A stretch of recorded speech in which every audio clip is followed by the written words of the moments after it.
my lovelies, and welcome to today's video where I'm going to be talking about my blanket bloomers, otherwise known as patchwork pants. So I've been having this problem in life called living in the arse end of fucking nowhere. And if you didn't know this, the arse end of nowhere, otherwise known as Scotland, is a little bit cold, they say, sitting in a shed, shivering with a gale force hailstorm going on outside. It's a little bit cold. And I am one of them hippy dippy types that enjoys wearing nice airy harem pants, which, you know, came about in slightly warmer climates. So my problem in life recently has been that my nice floaty comfortable trousers are just not up to the Scottish weather. So I wanted to make myself a pair that were made out of blanket, perhaps. A pair that would be thick and cozy and I could wear in the winter without having to put 5 pairs of leggings on underneath just to stop shivering.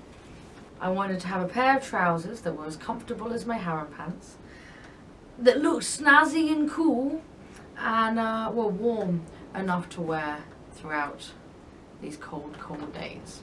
So my first step was to choose a pair of harem pants that I had already and sacrifice them to the sewing gods and cut them up a little bit. I have 2 pairs of harem pants. I have a purple pair and a blue pair, and I chose the blue pair because I just think that they sit a little nicer on my body, so I wanted to recreate that sitting a little nicer. So I took my favourite pair of trousers, my turquoise harem pants, and I cut them up. I was very careful. I cut up the seam lines, and actually I didn't cut them entirely into their pieces, into all their parts. I just cut down the seam lines so I could get a good idea of the shape of fabric that I needed to make my harem pants. They were my favourite pair of trousers. How often do you wake up in the morning and go, today I'm going to take my favourite item of clothing and I'm going to cut it up so it's no longer wearable? So I put that off for a week. And then I did. I cut them up so they were no longer wearable, and I pinned them to the floor, and I was thoroughly shocked with actually the shape and size of this piece of fabric. I knew that it was going to be a bit weird. I knew that it wasn't like a normal pattern. This is why I decided that I was going to go cut up some ones that I already had so I could see the pattern, because it wasn't something that I could just deduce the pattern from looking at it. They have this weird asymmetrical hem going on. It's more, harem pants have more rotational symmetry than mirror symmetry going on, and I knew it was going to be confusing, but once I cut them up and looked at the actual fabric that I had, yes, everything suddenly made sense, but also everything was like, that's not what I expected. I took the fabric and I pinned it onto the floor so it'd be stretched out and I could see where the right angles were. I had the material back to the place where it would have been when it was new. I don't think those trousers have been ironed ever, and I've had them for at least 4 years. So I stretched all the fabric out so I could see the shape of it, and my plan was to then trace over an actual pattern and have a pattern made out of probably baking paper or tracing paper. It's something that I'd use to make my patterns out of. However, when I saw the fabric on the floor, I decided that I didn't actually want to have a physical pattern, because with the way that they're made, it would be a lot easier just to work out the measurements, work out the waist measurement, work out how long the legs needed to be, and work out how much excess I wanted for the ankle holes, cuffs, the holes that my feet come out, and work out what shape and size the fabric needed based on the math. So instead of tracing over my nice old trousers, I spent a little bit of time and worked out the math. I then took this math and I cut out a brand new piece of fabric. I did this on a piece of horrid pink fabric that I had in my sewing box, because my plan here was to make a mock-up. I didn't want to jump headfirst into these nice trousers, because I know if I'm making something new for the first time and I've not done anything of that style before, I'm probably going to mess it up. And lo and behold, I messed it up. But it's okay, because it was the mock-up, and mock-ups are made to be messed up. I realised halfway through cutting, not pinning, not drawing, no, halfway through cutting out my mock-up, that I had got my math wrong on the waistband. And the way I usually do a waistband is I work out the circumference of my tummy and then add a bit extra so it's got a little bit of give. We like a bit of give here. Using Pi-D, I could work out that if I was going to fold my fabric up and cut at the length of the radius, I'd get a circumference of my waist measurement. The reason I fucked up was because the bits that I was cutting out for where my waist was going to go would not equate to 360 degrees. It was only 180 degrees. It was a 2/4 of a circle, or half a circle. So instead of using the radius, I should have just used the diameter anyway and made that mistake, but I didn't make that mistake, so I had to double the length of the radius, and by this point of cutting extra down into my waist limitations, I made my legs super short. So, on my mock-up, my legs were a bit short, however, I expected they were going to be a bit short, so I stitched them up anyway, and I had a look in front of the mirror, and other than my legs being a little bit short, they actually looked really nice. The colour was still shit, but the way that they sat, the way they hung, the curves in the fabric, and how the folds felt were really nice. I then got a good old Sharpie, and I Sharpied the centre point for the front, the centre point for the back, and then Sharpied on where I wanted my pockets to be. After having finished my mock-up, I then had it pinned to the ground. I think I took a photo or two, and then I did some more math to work out how big the piece of fabric needed to be, accounting for my errors before. I then took out all my fabric. I had 3 meters of wadding, and then a big collection of excess or spare or other fabrics out of my fabric box that I love, and most of them were things I loved, but they were a bit too small pieces of fabric to make a whole garment out of, or they were things that were garments that I don't wear. I've not worn them in 5-6 years. Recycling at its best. So I took my wadding, I took my big bag of excess fabric scraps, and I worked out what I wanted to use for my patchwork trousers, and I got started on the actual body of the pants. So the next step I did was, when I took all the wadding out, I laid it out on the floor and I cut it so it was the same size and shape as my pattern. I wanted the entirety of the trousers to have the wadding on the inside, so they'd be nice and thick, patchwork blankety material. I am very much one that if there's something that's going to be wrong, I'll stick it on the back, because, at least I can't see it that way. It doesn't matter if other people think that my stitching's a bit hokey, as long as when I wear the thing I feel beautiful. That's all I really care about. I had all the fabric on the floor, or all the wadding on the floor, pinned down into the shape and size it needed to be, and my next step was to make it pretty. I took my patches, my different patches of fabric, and I just started cutting them up into even-ish sized chunks, and just started putting them down on the fabric and pinning them down. I got about halfway up this leg, and I realised that this was very dark, a lot of purples, a lot of those blues, but not much of that bright pinks and purples popping. So I went back into my fabric, had a bit of a dig around, and I dug out this bright pink bandana, and somewhere this turtly awesome purple turtle skirt. So I cut those up as well.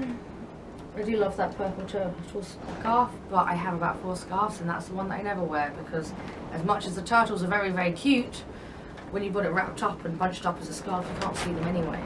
So I cut all my fabric and I pinned them onto my wadding.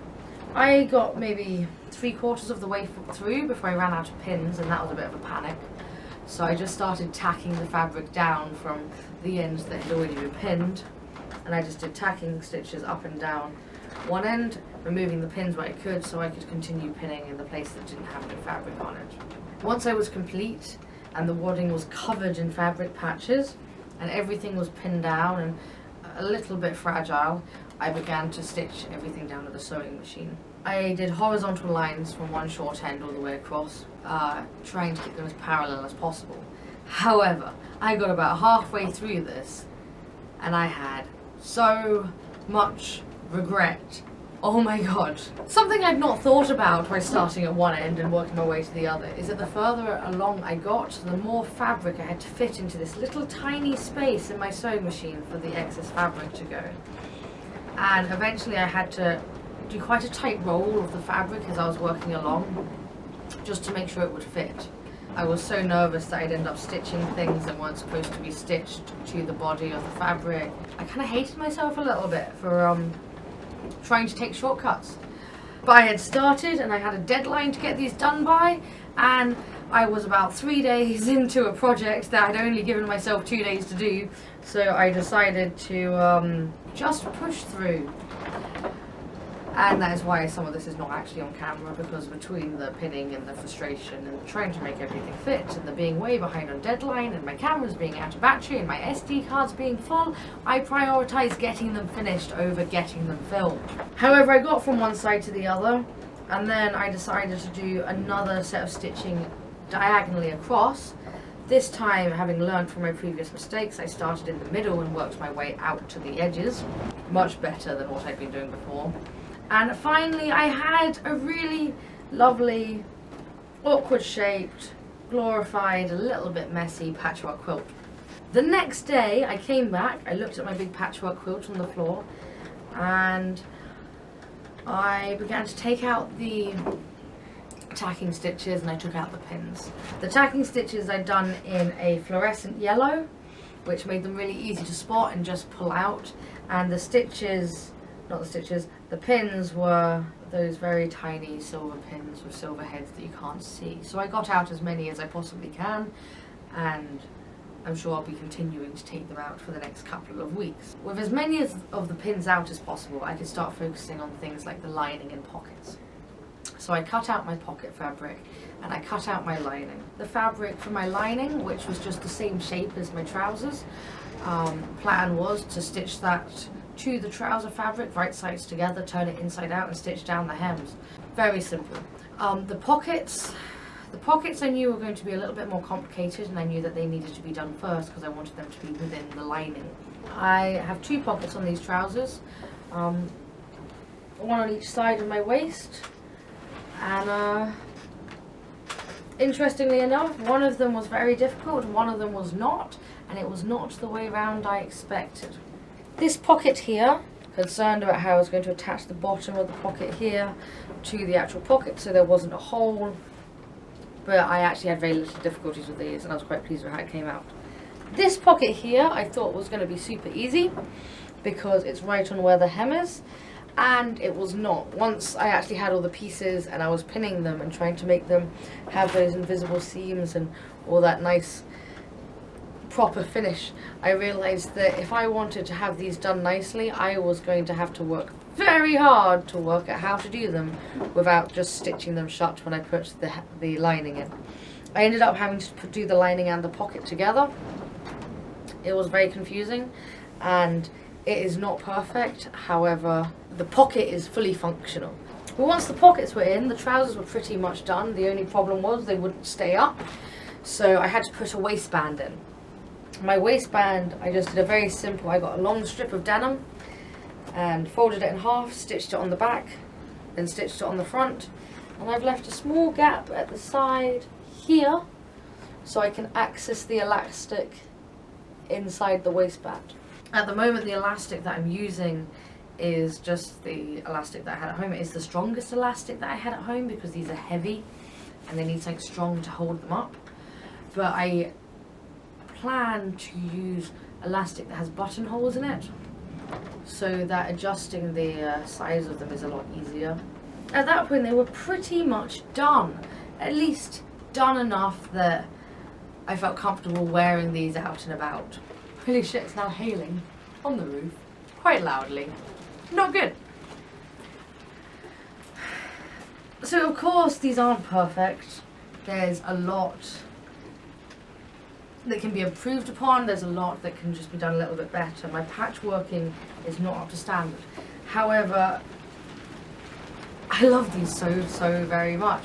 These trousers took about 3 times as long as I expected them to take for me to make. and they really did just become a little just love child of my overfilled fabrics chest. They became a love child of me and my overfilled fabrics chest, and I am so happy with how they've come out. The materials that I've used, some of them I have no idea where they came from, some of them are just little scraps I had, but a lot of them actually have come from places special or parts of my life that were special. There's a lot of memories that have been made into these trousers. I do have some little things I need to tweak and edit in the future. For example, the cuffs are still loose. I thought a lot about putting elastic into the cuffs.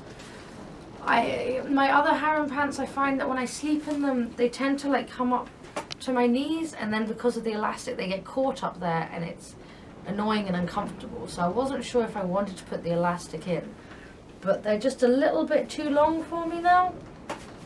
You know, overcompensating for the mock-up being too short and me being a very short person, my trousers are now too long for me. So I feel just a little bit of elastic around the bottom hem will hold them in and hold them above my boots, stop them trailing on the floor. There's also some bits where the patchwork, because it wasn't great, there's little bits of the wadding that you can see through. So I will need to stitch along those just to make sure it's closed. I 100% prioritized them being functional over them being perfect. And I'm glad I did, because I wouldn't have got them finished and I would have been so heartbroken about not getting them finished for the deadline. I would never have finished them at all, because that's who I am as a person. If something doesn't work the way I want it to, I'm just like, nope, done. Remove it from my life. But don't remove these from my life, because I love them. I love them. And I have learned so very much from making them that I am really looking forward to making another pair, a second pair, that hopefully the quality will be a lot higher if perhaps the experience won't be quite as educational. But until next time, I will have to love you and leave you. If you enjoyed this video or any of my others, remember to like and subscribe. But if not, rock on, my lovelies. Have a great day.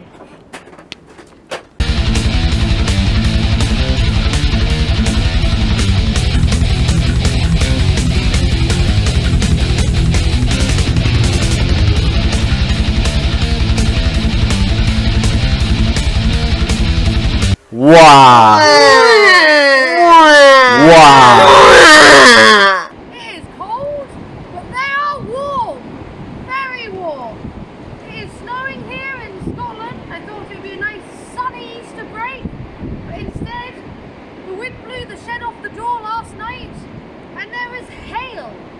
So I've come up here in the minus something degrees in my trousers to test out their heat durability. My legs are not cold. My face is cold. My hands are cold. My shoulders are cold. But my legs are warm. Success!